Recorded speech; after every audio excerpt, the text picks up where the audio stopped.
Is this thing on? Is this thing on? That's one thing I'm missing, a radio. And every time I go to get one, I'm like, oh, but every time I hit record, I'd have to walk over to the other side of the room and turn it off. It's so frustrating, isn't it? Yeah. Like, I've been thinking of a way. I was like, there's got to be a YouTube channel I could do a collaboration with who's into like, you know, like, I don't know, theatre set design or something, where I can push one button, right? I can push one button, the radio goes off, the mic starts recording, the camera starts recording. Yeah, the radio is an annoying thing. It's like, I don't think people who watch like the YouTube and stuff realise how like silent it is the rest of the time. Because if you go into a workshop, it's usually like dead loud and sort of people talking, and like the radio on, all the tunes playing. But as soon as you like need to record, everything has to be off. Yeah, you're just left with your own thoughts all day long. You rattle around in your own head, just constantly. It's really lonely. It's like just YouTube as a whole is a very lonely kind of affair. Yeah, I think so. In terms of like your actual working day. Yeah. Because you're here by yourself, unless you've got a channel where you're not by yourself, of course. But for me, you're there by yourself all day, like physically. There's some other people knocking around on the estate. Yeah, same as here. We've got Dickie and stuff next door, but that's it. But in terms of like, being a YouTuber as well, you're only the second YouTuber I've ever met. So I don't get to talk YouTube to anyone. Like if you're an accountant, you get to speak to the accountant. Camera's playing up. Like Steph came in a couple of weeks ago. She was the first ever. I drive a classic, Steph. Yeah. First ever sort of YouTuber that I'd met, and it was great to talk to her. And then obviously you come in today. You know, it's like being able to discuss a lot of things that you can't really talk to anybody else about, like how much we can charge eBay and stuff. Average view duration and click-through rate and fucking hell. all of that stuff. Yeah, how good your thumbnails work and things. Yeah. But have you got the new test and compare feature? Yeah, I got that. Like, it's so annoying though. The ones I've done are like 49%, 51%. It's like it's neither here nor there. Yeah, it's like I was hoping it'd be like 70%, 30%. I've not had any big swings yet on all the ones I've tested. Yeah, just pretty much the same. It's like, oh, that was a waste of time then, wasn't it? No, I did see a strategy though from one of the big. I think it might have been Mr. Beast. Nice, talking about how he uses that feature, and so he does. You can upload 3 thumbnails. Yeah. And I think, if I remember correctly, his whole thing was do 3 really quite different thumbnails to begin with. Yeah. Let it pick which one, and then when it picks one, the test doesn't then finish. That just gives you an idea of where you're at, and then if you've got 3 really different thumbnails, you get the one that won. Yeah. And then you do 3 versions of the one that won. And you keep going to a point where it's like it's so negligible, it's not worth your time. Yeah, it's not worth I your time love doing it. So that's what I've tried to start doing now. Just 3 really different thumbnails. Which one works? Okay, that one. Drill down on that one now. Brilliant. It's so funny you mentioned Mr. Beast. When the first YouTube video, like there was like 4 videos. It was taking the Amiga to the Nürburgring, and I needed something to listen to on the way there and on the way back, and I just listened to podcasts of how to be a YouTuber, and like quite a few of them had Mr. Beast on and stuff, and it's amazing hearing his story. Very clever bloke, like really, he's so switched on. He's so dedicated to the cause. Yeah, of course. I've lapped up loads of his stuff before. He's really handy. Yeah. If you haven't noticed as well, this is Nino from Not Economically Viable. He is a big celebrity. We had Steph on a couple of weeks ago, and she was also a big celebrity. So we've got another one now. And yeah, just, we're going to do the same as we did last time, because trying to get people over to the Wheels and Wings worked really well last time as well. So thanks everybody that's joined Wheels and Wings since then. Usually Win is with me, but Win isn't here because Win has a job. So yeah, we're going to do half the podcast like this on this channel on Tasty Classics, and halfway through we're going to stop and we're going to switch over to Wheels and Wings. So Not Economically Viable, you probably know it. It's a really big YouTube channel. Does fairly similar stuff to me, I would say, maybe. I'd say we're very much in the same wheelhouse. Yeah. For sure. Yeah. I mean, I get a lot of comments, people saying, "Oh, you should do a collaboration with Tasty Classics." Exactly the same with me. You say, "Oh, you should go and speak to it," and it's like I'm hoping when they see this, they're gonna be like, "Oh, fucking hell, they did it! They got together. They Amazing. listened. They listened." No, it was our idea first, anyway. Yeah. So I've got loads of questions and stuff for you today. Cool. I think the first thing I want to know, and like maybe people watching want to know as well, is like how, like, what were you doing before YouTube? Because I remember, I think the first thing of yours I saw was maybe was it a Rover P6 that you did? It was one of the first ones. It was the first classic car I ever touched. Yeah. First classic car I ever So touched. I remember seeing that and I was like, oh, who's this guy? And that was quite a while ago now. Yeah. But how did all this come about, like, and what was your sort of first get into it? The whole thing come about is a bit of just a mad idea of how do I work on cars rather than sit in an office and want to shoot myself in the head every day. So did you always want to work on cars? I always wanted to work on cars. So I should have, when I left school, Yeah. what I should have done was become a mechanic. I should have done it. But I don't know how old are you? You be the same age? 36. How old are you? 37. Yeah. 87. Cool, yeah. 87, yeah. Oh, yeah. mate. When's your birthday? March. July. So you are much older than me. So, yes. We would have been in the same year at school. Yeah. I don't know what it was like where you went to school, but for some reason, when I was at school, it was just trying to drive everyone into uni. Yeah, of course. And I think a lot of it they still do, but there is a bit of a tide change in that when they realise that, actually going out and doing work is potentially better. Yeah. It is. It is. Because a lot of the people I know that went to uni, I mean, they're not really doing anything. One of the people I know who did, big stint at uni, he's a joiner. Yeah. He didn't do joinery at uni. Yeah, it's completely backwards. But there was this big push for uni, and if you wanted to go and do a manual trade or anything like that, you basically didn't exist. To the teachers and the career advisors, they were like, "Oh yeah, well, you just go to college and do your trade. Then there you go, you've worked it out. Goodbye."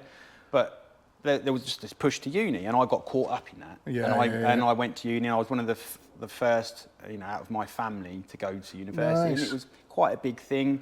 So what did you do at uni? I went to study architecture initially. Okay, nice. Did 2 years, hated it, dropped out. Right. And then went to study mechanical engineering. Nice, that's cool. It's not though. It's rubbish. Is it not what it sounds like? It does sound like really interesting. It's academia, right? So everything is just pie in the sky, dreamlike concepts, and nothing's like tied. Yeah. The way they teach it, nothing's tied to reality. They don't make it an easy or interesting thing to learn. Right. And engineering is so interesting. Yeah. It's so unbelievably interesting. It's like, I can't think of anything more interesting than engineering. Love it. The way they teach it at university is just abysmal. Make it boring. Just abysmal. So, if you wanted to do something about cars, they'd say, I don't know, like the combustion cycle in an engine. Yeah. Stoichiometric air to fuel ratios and how to calculate it. What the fuck is that? Right, I can't even remember. But what they'd do is they'd come up with a theoretical engine with this capacity, and it was so dry. It was just so dry, and it's all just numbers on a page. They'd have said, here is a 2-litre Ford Zetec engine. Nice, yeah. And rooted it in some kind of reality. Absolutely. And applied it that way. Everyone would have been like, this is amazing. I understand it now, but it's just academics being academics, teaching you just learn the equations. It's just like school on steroids.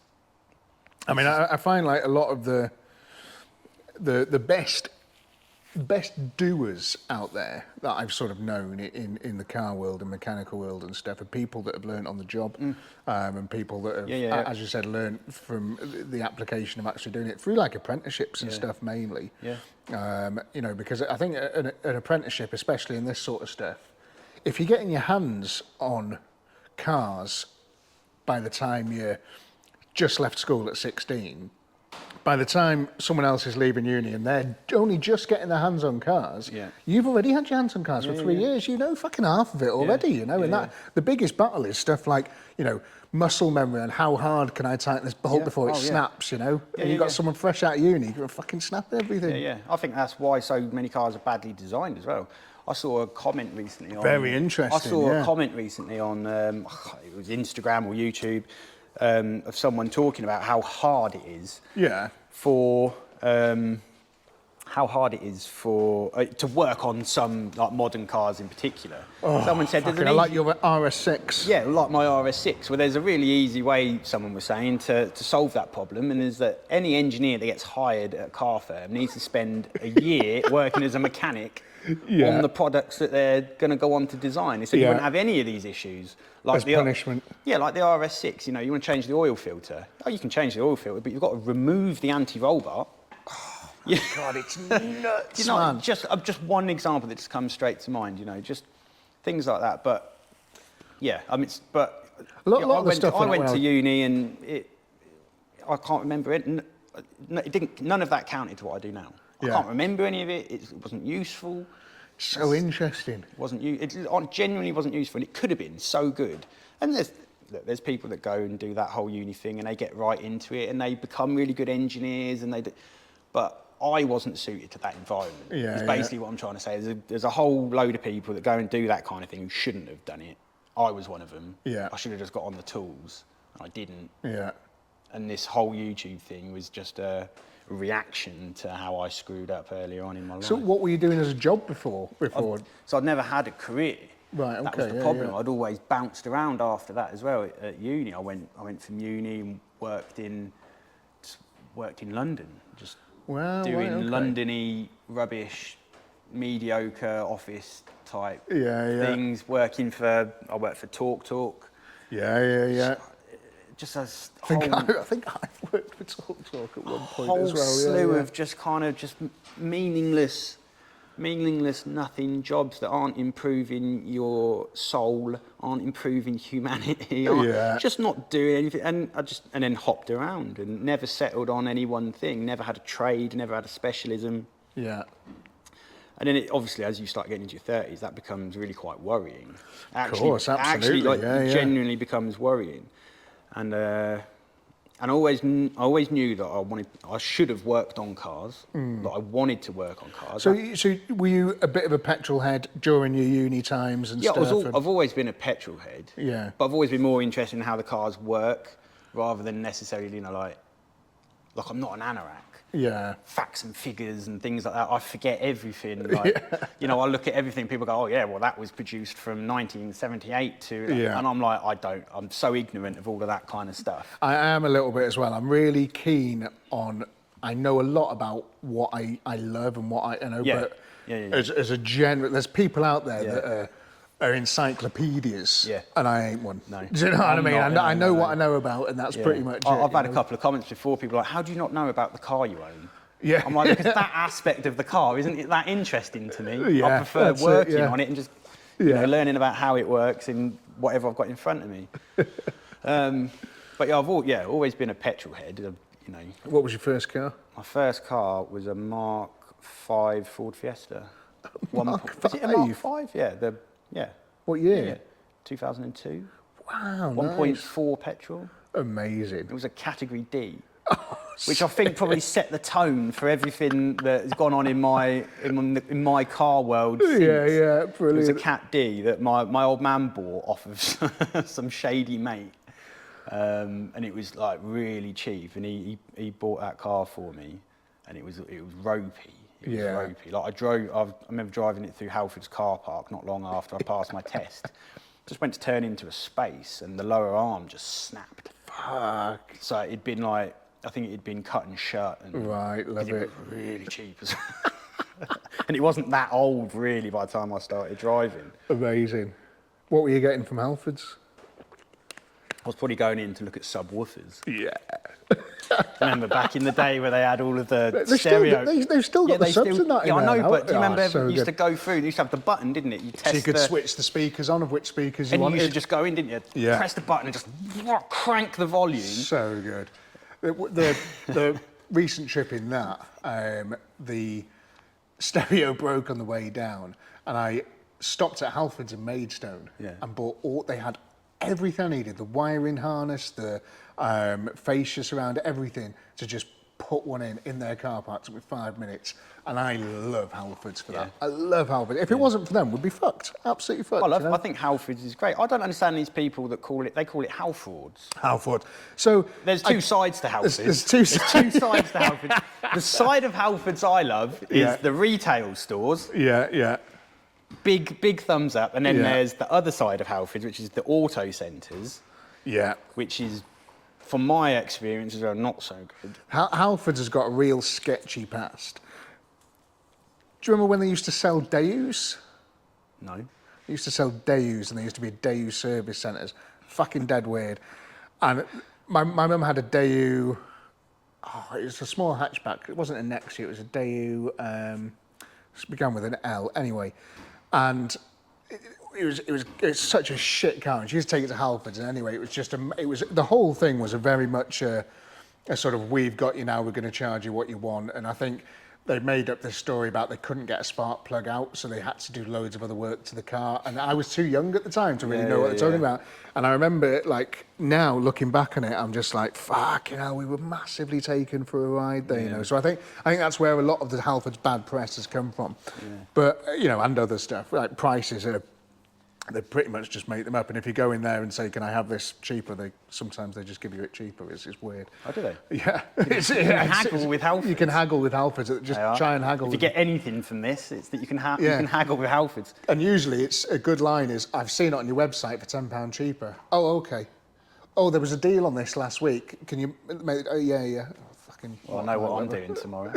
But the good things about Halfords, I love the tools, and I love the fact that you can go in and get the bits you need in an emergency, like an emergency there's stereo. Quite literally one in every town, isn't there, pretty much? Yeah, there's 2 in Chester. Is there? Yeah, it's great. It's no, Halfords is great. I love it. So, first car was a Fez bomb. Yeah. Bit of a petrol head when you were so. How did you, being a bit of a petrol head from doing all these jobs, how did that develop then into picking up a camera and going, do you know what, I want to go on YouTube? So yes, it was a big long gap between that. I mean, the start of my YouTube channel, quite literally, the first video on there. So what was the first video? It's a Mini Cooper S R53. Nice, yeah. No, it's not actually. There's 2 videos that come before it that I've hidden them, not because I'm hiding anything, but because it doesn't make sense when you watch the videos and you see the channel now is why I've hidden it. I'll talk about that in a minute if you want me to. Okay, yeah. But the Mini, I bought a Mini, and that is the first time really that I'm just on the tools, just literally working. I'm trying to work out YouTube and how to work on cars all at the exact same time. Brilliant. That's one of the things I've always, that initially really sort of attracted me to your channel, is your honesty. And I think that's, I try and do the same here. There's a lot of YouTubers, people telling you how to do things. There is another side of YouTube, which I think we're on, of just being like, I'm going to give this a go, and I'm going to let you know if it works. You know what I mean? Which you always say, you're like, right, I've got these tools, and you did it from your house and stuff, and you're just like, right, look, I'm going to do this. It was in a parking spot, in a shared car park. So if you go and look at those first Mini videos, you can see that there's pretty much always, and it wasn't just a Mini, I did an Audi A6 as well, and the P6, the first video of the P6, there's a car next to it for most of that, and it's a white Fiesta. That was my neighbour's car. I'm that far away from her car at any one point. Amazing. And bless her, she was always just like, she's just come out with Tom, what are you up to today? And if it was me the other way around, I'm pretty sure I'd have had an issue with it. Yeah, stop recording my car. It was a brand new Fiesta, it was in really good nick, but I was just doing full on, I was like removing the engine and stuff. Wow. It was just one bay, a regular UK car parking space. Which are tiny, if you're watching this in America. Which is tiny. Not that big. Yeah. And I just started in there. So any opportunity, it was the first opportunity I ever had where I had space to work on a car, because I'd always lived in flats, or I lived on terraced streets, parking in the road, and it was the very first opportunity I ever got since leaving home leave, run away or anything. It's when I moved out when I was 18. Yeah. And to do it, and I just took the opportunity and thought, right, now's my chance to work on cars. And that's how the whole thing come around. And So what year was that? it was about 3 years ago. So was that 20, I want to say 2022, 2021. nice? Because like a lot of like when I got this place during COVID, and I think that was a big turning point for me. And I don't know if it was for you as well, that because there was fuck all to do, I ended up watching a lot of YouTube. Yeah. And that it sort of really, you know, rose me to sort of go, fuck, I'm you know, might do something here. I might give it a go myself. And then I got this, and then, a couple of years later, you know, that's when I started the channel. Was it a similar thing for you? How did you get the idea to sort of do it? The idea is simply, and I don't hide the fact that either. I didn't start YouTube as a kind of cool little hobby and just to document my progress or I didn't start YouTube for any other reason than to become a full-time YouTuber doing what I'm doing right now. Yeah. I'm not going to pretend that the channel blew up and I was like, oh, that was surprising. Yeah. It all happened at the same time. It was like, I have to work on cars. So everything was a calculated decision. Yeah. I do not hide that fact. I got to the point I was like, I need to work on cars. Yeah. Like my soul needed it. Like really, like I was just a bit miserable, and like I said, I didn't have a career or anything. I was like, I need to work on cars, and I was looking around, and I had tried to get apprenticeships. I thought I'm just going to try and get an apprenticeship later on in life and try that. And I must have called 100 garages and tried all sorts of things, and no one wants to know. And fair play, you know. For whatever reasons, and you know, you get past a certain age, they don't even have the funding. So I think it becomes difficult. They would prefer someone younger because they can maybe, you know, no bad habits. They can train them up how they want, you know, all this sort of stuff. You know, I'm not complaining about any of that. It's just that I tried that, and people didn't want to know, and they've got their valid reasons for doing so. But I was like, I need to work on cars, and then I was just like, and I was obviously watching a lot of car content on YouTube. I've always watched a lot of YouTube. And I watch a lot less YouTube now because I have less time. So it's so annoying. But I used to. A massive thing that you guys might not realise, well, because the amount of time, like you're probably the same, that we spend editing and stuff. My consumption from other channels is so much lower than it used to be. So low. I hardly watch any now in comparison. Because it's so hard. Even catching up on your videos, the Steph's videos and stuff, I'm like, got to prioritise so much stuff, you know, to sort of watch a video, you know. No, but I started it. I said if I can build a successful YouTube channel, then it was just apparent that the only way I'm going to get to work on cars is either as a hobby. And if you want to do it as a hobby, you need to earn loads of money. And I wasn't earning loads of money. It's an expensive hobby. Yeah, and I wasn't earning loads of money because, like I just said, I didn't have a proper career. Yeah. So you know, so that wasn't an option. So the only option was to just become a YouTuber and have the channel pay me enough money to work on cars. Yeah. And that was the idea from the off. Yeah. And then just went at it with everything that I had. Brilliant. Like literally, like, you know, I still do really, but work 6-7 days a week. Yeah. And I've been working full time up until, February, March this year. So, and then just going on to that, is that because you had a baby?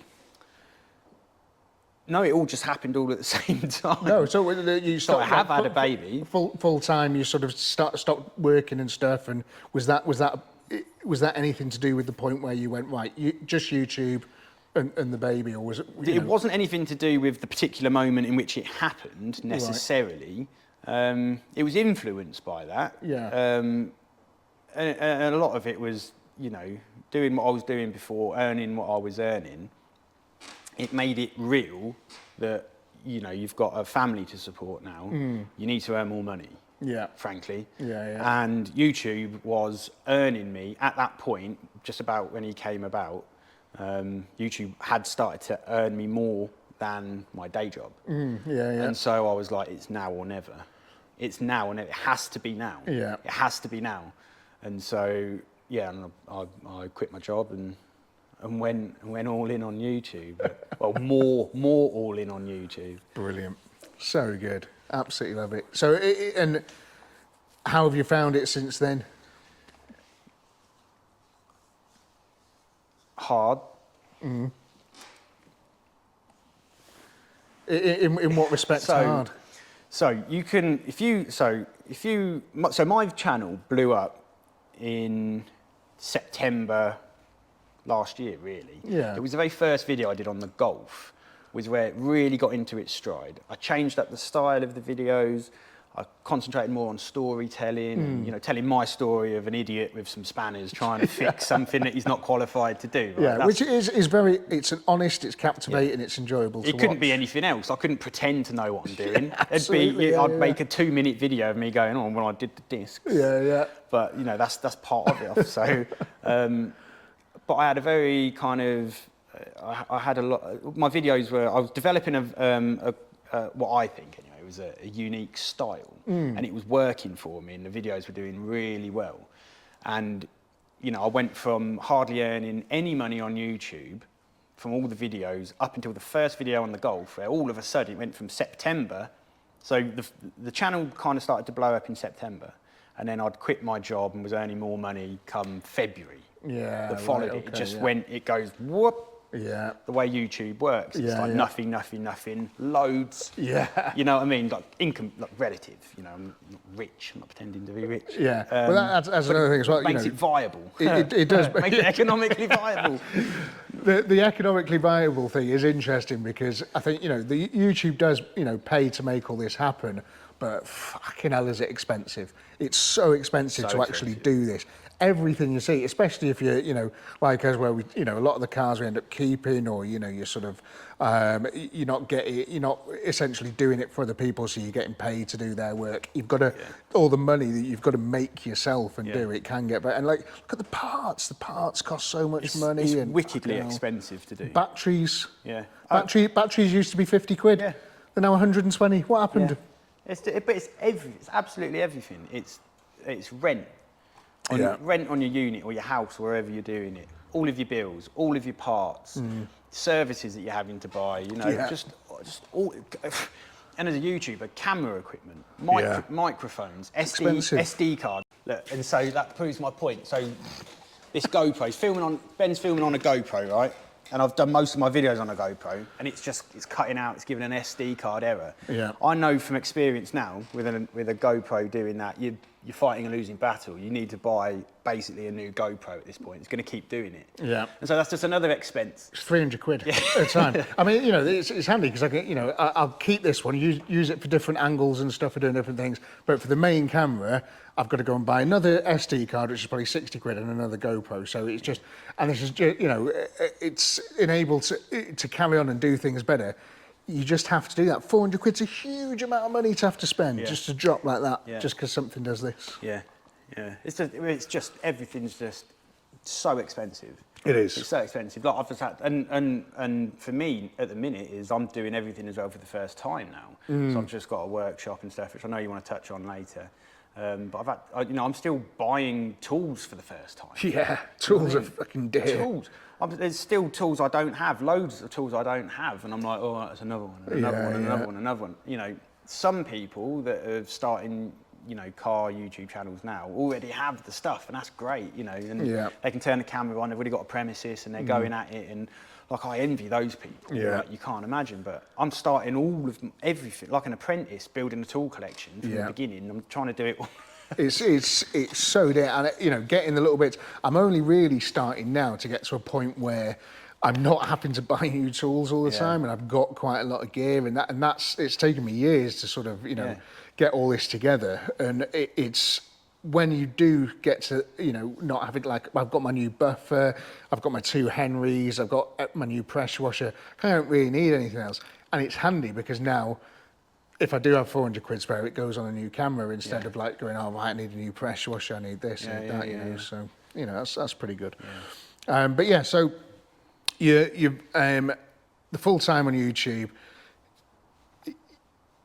going like harder than you thought because of the sort of cost wise and stuff. So it's not so much the cost wise. So what's happened is I've gone full time, and then I've got a unit.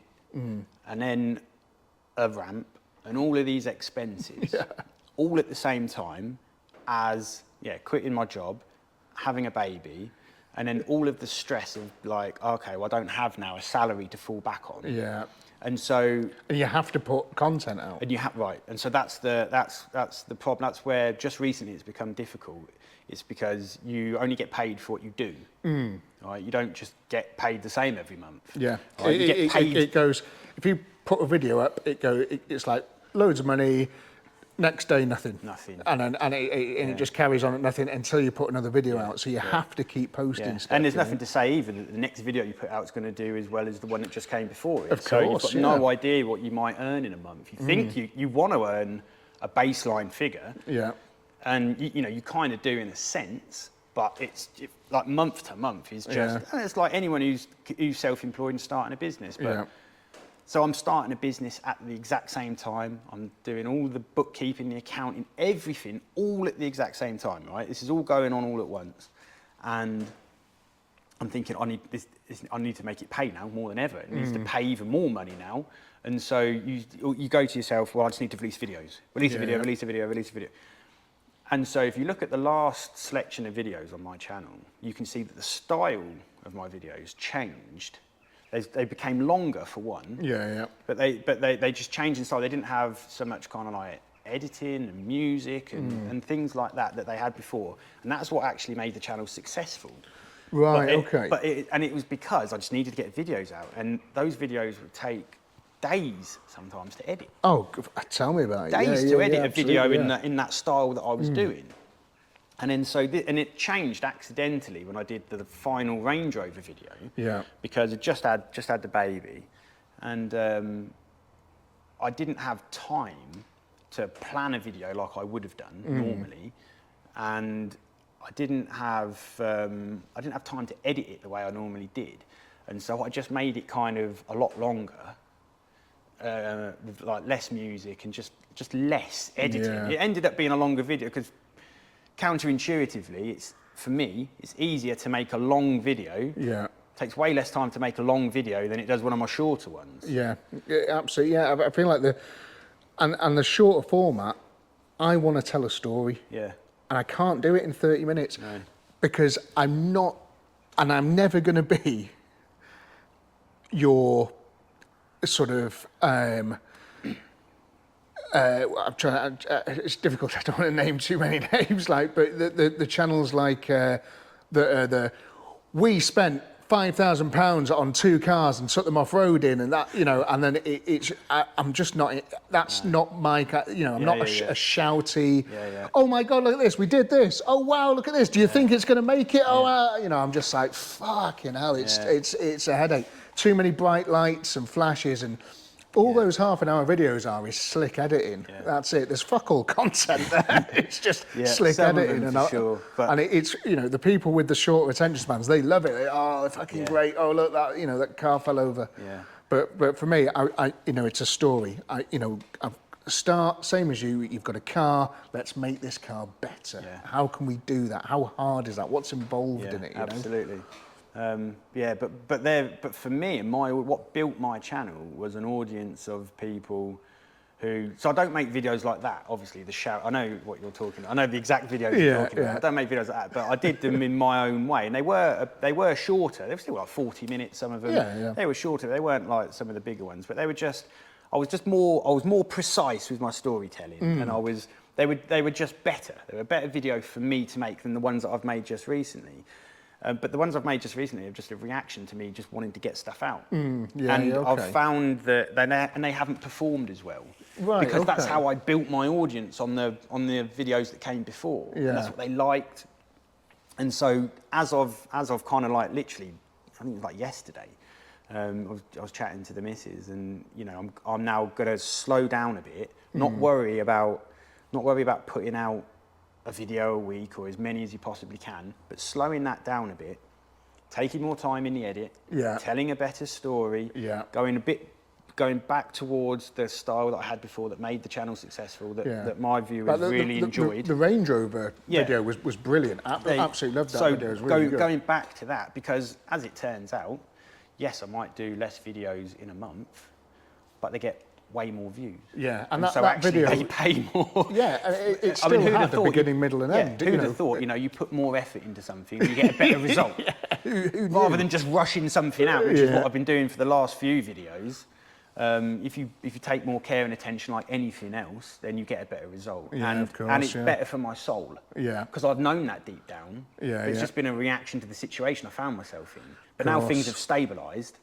I'm like, no, you've got to go back. You've got to take more time, put more effort in again, because there's no point trying to take shortcuts or doing a job half-assed. Yeah. Ever in anything. You've got to just give it your absolute all. And that's what made the channel successful, me giving it my all. Yeah. And so I need to go back to making sure that I'm focused on the video. Well, I think, you're in a position as well where you've got a wife and a kid and, all this sort of stuff, and you need to spend time with them and all that sort of stuff. For me, I haven't got those yet, and I'm so I don't mind sort of doing that, I'll edit every night. I don't mind that as long as I can go to the pub 2 to 3 times a week. That I'm fine with it. I'm perfectly happy with that. Well, what you should do is you need a laptop and you can take your edit to the pub. Edit to the pub, yeah. I wouldn't like to edit piss though. I don't know, it'd come out a bit weird. But so have you ever noticed anything on the edit that looks a bit weird? It's probably because I have been pissed. But that's something that maybe in the future for me, if I get to a situation like you're in, because I try and do a video every Friday now, that might end up slowing down for me. So same as what you're saying there, because otherwise it would be impossible, you know. So, but the only other thing I've found that does help is I try and have a few cars on the go at the same time. I don't know if you do. So like You have to. I've got 3 on the go at the moment. Plus I'm next week going to pick up a 4th and because I spread them all out, I can it kind of works quite well like that. But I think as a YouTuber you have to, and I think this is what not a lot, but I see it in the comments. Are you going to finish that other car? Are you going to finish this? And yes, at some point. But there's so many variables that I think people don't think about that are pretty specific just to YouTubers. And so, and when it's not your hobby, because if it's your hobby and you've got any of these cars around here, any of the cars that I've got, you can have the car and you can take 2 years. Or 3 years, or however long you want. Yeah, my mate's got an MX-5 who's been doing it for 10 years. Yeah, and you can take your time and you can do it and you can finish the project. But as we were saying offline before we started recording, I've come all this way, and all you've done is fuck about with the camera. It's fine every day. I did spill some petrol on it yesterday. Could be that. Yes, what we're saying, go on. We were saying about you get the luxury when you do it as a hobby to finish a project. Yeah.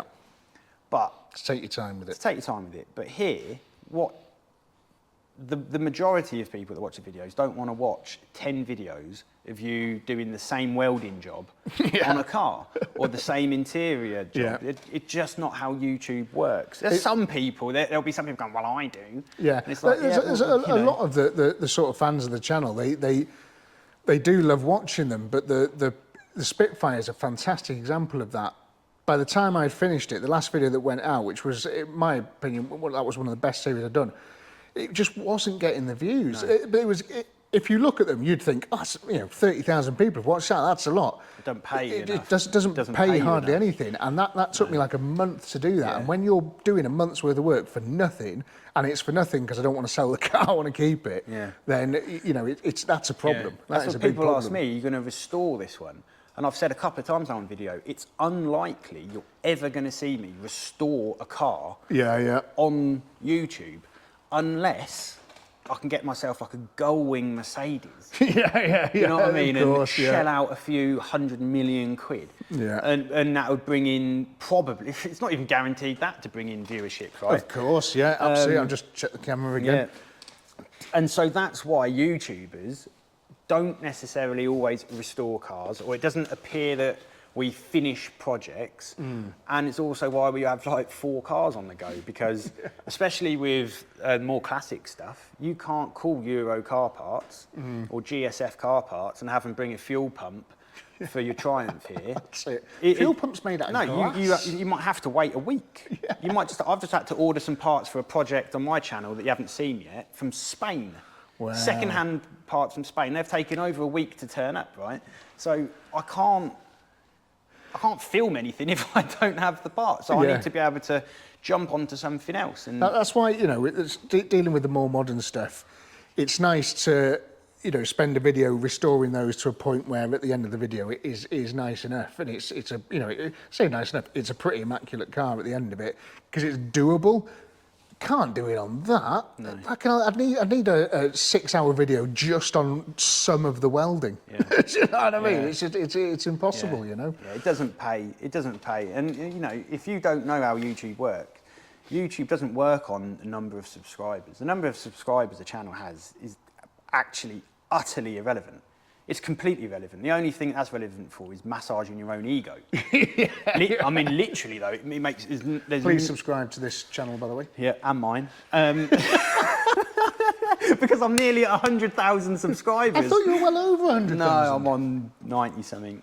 Oh fuck! I thought you were. No, but it doesn't pay. So the only thing that pays you from YouTube is the number of views, and so you need every video to get as many views as you possibly can. But if you're video 7 of welding something on your Triumph, just forget it.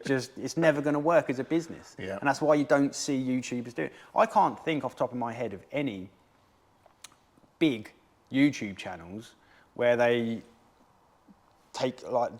fully restore a car and do like that many videos. Well, the only ones You've got some of the rebuilding channels. Yeah, the only ones that do are the ones that have got companies behind them. Yeah, you know what I mean. And there's multiple people who work on the car. Yeah. And that was the whole Gas Monkey Garage thing that kind of fucked our sort of how we look at modifying cars and stuff, because they were turning out a product in one program that was insane. Not like Wheeler Dealers. Wheeler Dealers was, you know, you make a car a little bit better by doing some jobs and all that sort of stuff, and they cut out loads of stuff. Yeah. But the Gas Monkey Garage thing, they cut out 95% of the work that went into that car. And they just showed you, oh, we're bolting the wheels on now, oh, we're gonna have to cut this bit of the tub out here and all that sort of stuff. It's like, yeah, but fucking hell, you've got 20 guys working full time on that car, and you just don't see it.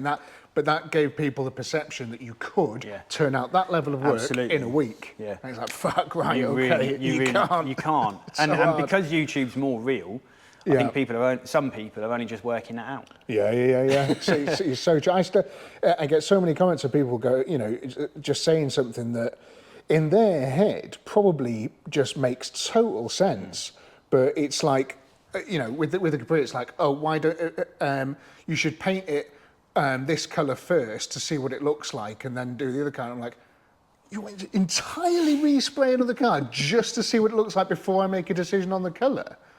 It's like, it's crazy. It's like, how do you know, but in their head, they've probably gone, oh yeah, well, if you're going to paint it anyway, you could just paint it one colour and then paint it another. It's like, it just doesn't work. Doesn't work like that at all, no. But that's, again, the Gas Monkey thing, because sometimes he'd walk into the garage and go, no, I don't like it, paint it red instead. Yeah. And they'd be like, oh, fucking hell. Yeah. Then 30 people behind the scenes sand it all back, mask it all up, take it all apart. Fuck. When you got you and me going, where did I put my sandpaper? You know? That's it. Amazing. Crazy. But yeah, so just to sort of go back to... we've been everywhere already, haven't we? yeah, it's great though. So one of the things we almost touched on there was, what we kind of did, your new workshop. Yeah. So workshops are a huge thing, you know. I mean, I love this place. I'd sleep here if I could. But how have you found yours now? Has that been a new sort of lease of life for you? Yeah, it will come into its own in the winter. It's really going to come into its own in the winter. So obviously, if you watch any of my channel, the majority of my channel still is me working on my driveway. Yeah. And which was fine. I've got no problem with working on the driveway and laying on my back, doing that sort of stuff. It doesn't bother me. Can I ask you a side question about that? Go on. Have you ever had any, like, because I've had it a couple of times here, have you ever had any people just like turn up at your house? Yeah. You have? Yeah. Viewers? Yeah. I've had a couple. Actually at the house? Actually at my house, yeah. It's nothing malicious. Yeah. Again, same here. Nothing malicious no, here nothing, at all. Like, nothing malicious. And obviously I don't publicise where I live. Yeah. But when you're doing a video outside your house and you invariably film angles outside of your house, local people know where you are. It's just, I recognise that. I drive down it every day. I try and avoid filming when I leave and come in from here now because people have worked it out and they turn up and you go, and again, they're being really nice, but I can't have people turning up here. Like, I'm on my own sometimes. I don't know what's going to happen, you know. And, you know, I'm busy, I'm working, you know. It's very hard to sort of... And, you know, that's why I try and do, you know, go to the shows and stuff so I can meet people there rather than... people like hunting me down. Yeah, I mean, So what did they do when they came to your house? I had some guy who just kind of cycled past, and he was like, "Oh, it's you." And I was like, "Yeah, it's me." Well, actually, he probably thought I was incredibly hostile. It was like one of the first times I'd ever been kind of like recognised or anything, and it was just some bloke on a bike on my driveway, coming up my driveway, pointing at me, going, "It's you." Wow. And I'm on the defensive, and I was holding.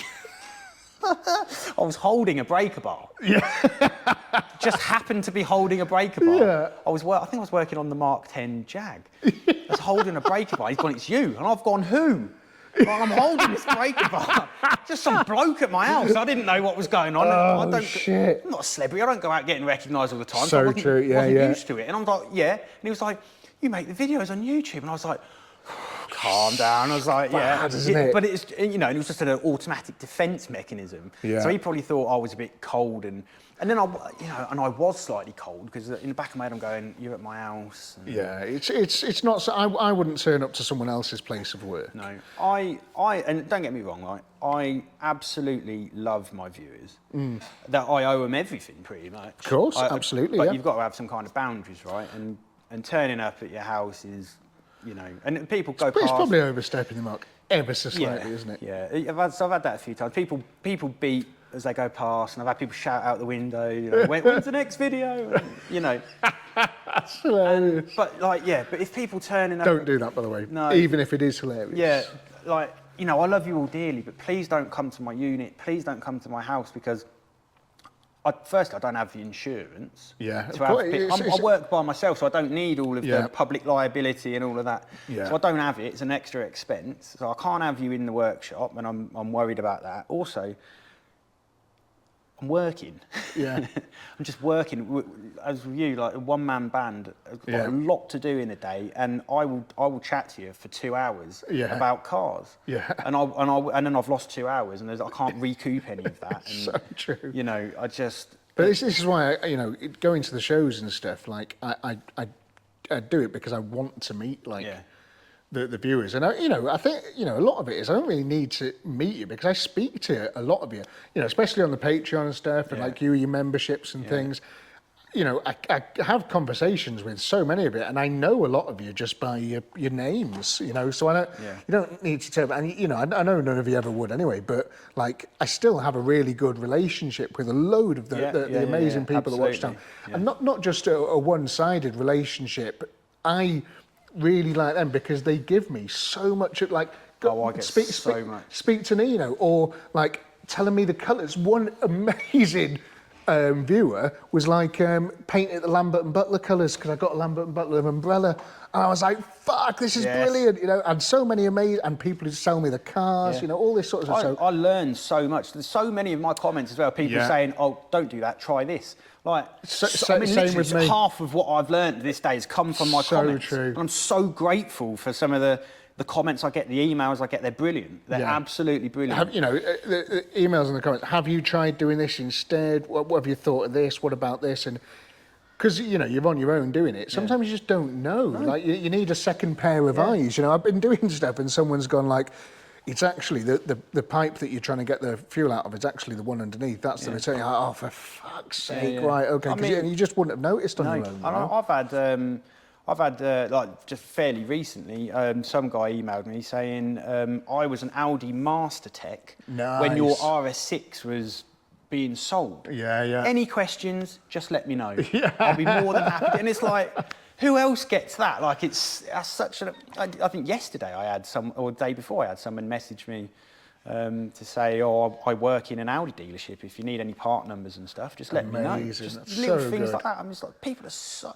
That's one of the things I found. People are so helpful and generous. So helpful. And it's blown me away. I don't know if you get it, but I don't really get any knobhead comments. I don't really... Almost never. Yeah, almost never. Everybody seems to be coming from a real place of... Yeah, but I think that's a YouTube specific algorithm thing, why we don't get bad comments. Like, so if it's something I think I worked out fairly recently. If you go on Instagram, you get served all sorts of weird stuff sometimes, don't you? You see something, you go, oh, that person's being an idiot. Yeah. And you open the comments and that person is getting dunked on.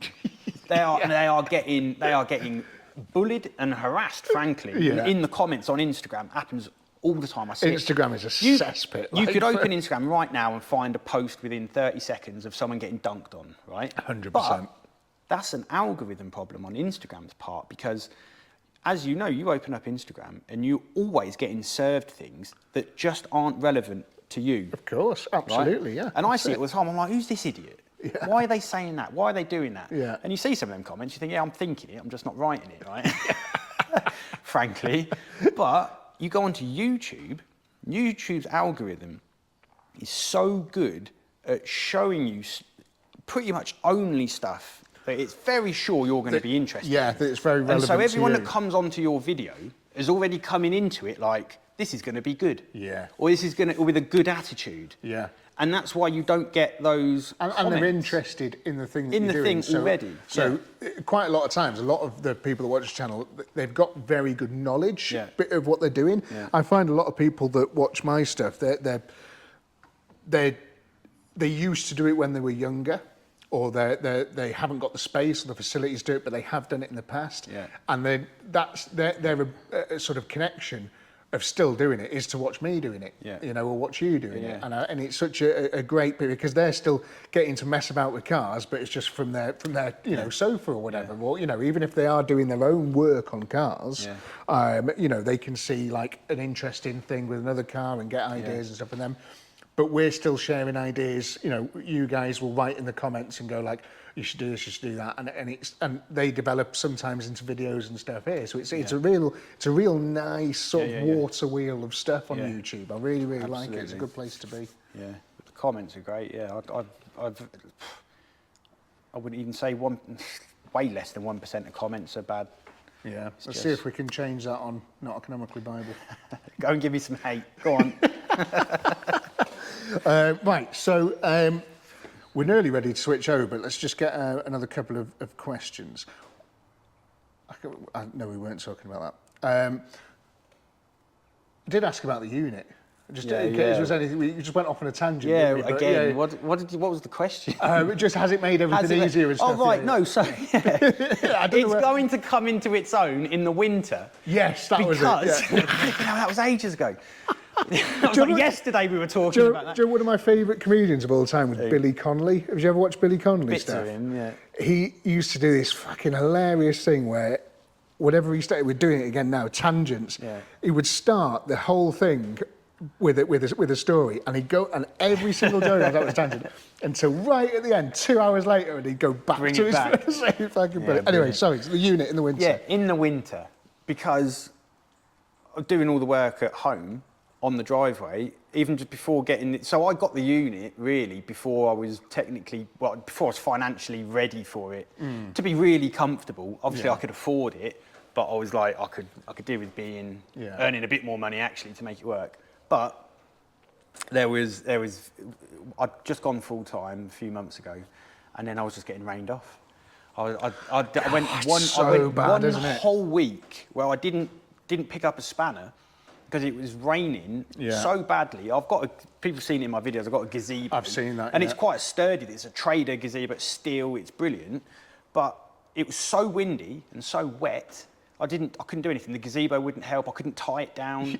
And then the dark, and it was still getting dark really. And I was this is one of the sad things recently. It's you know, time of year and now getting dark at like 8:30 Yeah. yesterday, and I'm fucking dreading it Yeah. coming in, because when it's dark here, it's dark. Yeah. There's no lights over there. That's a field. You're in the sticks. We're in the sticks, and it's dark. You can't do nothing And we're outside. north of the wall up here as well. Yeah, But, but yeah, I couldn't. It got to a point I was like, I need to. I can't work. I physically can't work. I can't do anything. And now as we touched on it earlier. You get paid for what you do. Yeah. And if you're not doing, you're not getting paid. And I was like, well, this is an issue. Yeah. So I got a unit.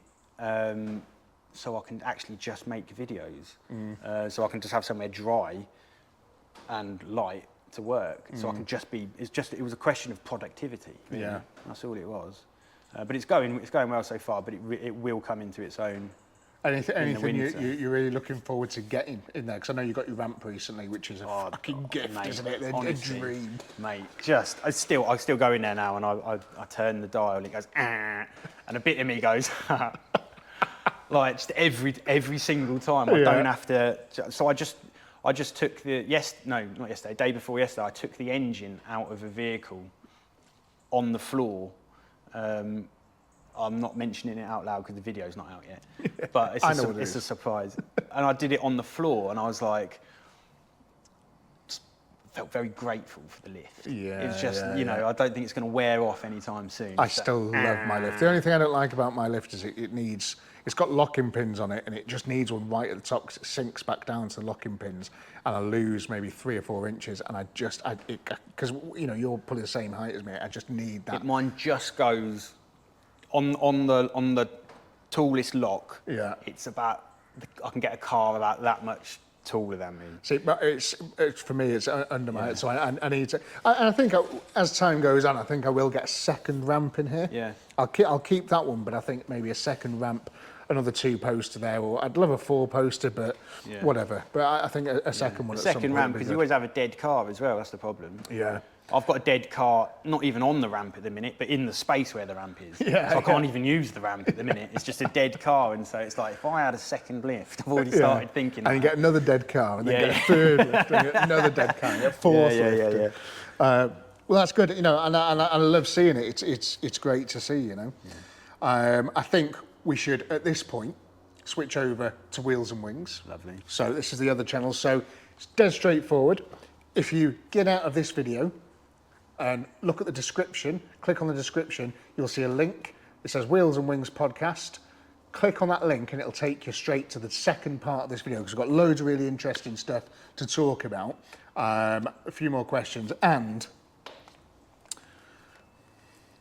a couple of Kinder surprises. This is all I've been waiting for.